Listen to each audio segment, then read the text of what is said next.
చాలా విచారంగానే ఉంది. మిగతా అందరూ కూడా. నేనే ఏదో ఒకటి చేయాల్సిందే.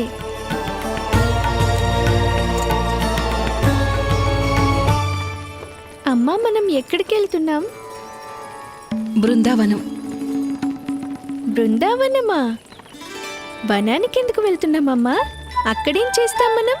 వనాలకు ఎంతో భయంకరమైన రాక్షసులు ఉంటారు కదా. వాళ్ళందరితో కలిసి మనం ఎలా ఉండగలుగుతాం? ఒకవేళ అవి మనల్ని తినేస్తే? బృందావనం అంటే వనం కాదు, చుట్టుముట్టు వనాలతో నిండి ఉన్న ఒక స్థలం.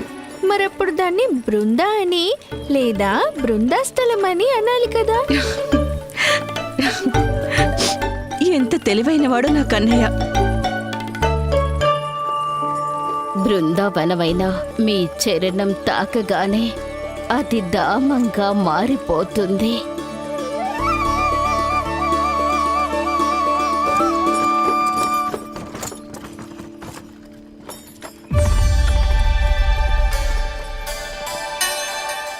సులక్షణ పిన్ని,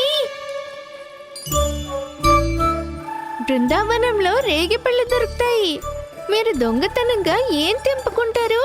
ఏం తింటారు? నువ్వెప్పుడు నా తిండి వెనకాల పడుతూ ఉంటావెందుకు? ఎందుకంటే నాకు తెలుసు కదా, మీకు ఆకలి వేసిందంటే మీరు భయంకరంగా అవుతారు కదా.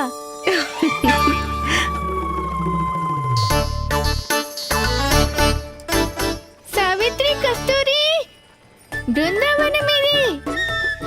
బృందావనంలో తోటలు లేవు. కన్నయ్య, మరి మీరిద్దరూ అందరి మీద చాడీలు ఎక్కడ కూర్చొని చెప్పుకుంటారు?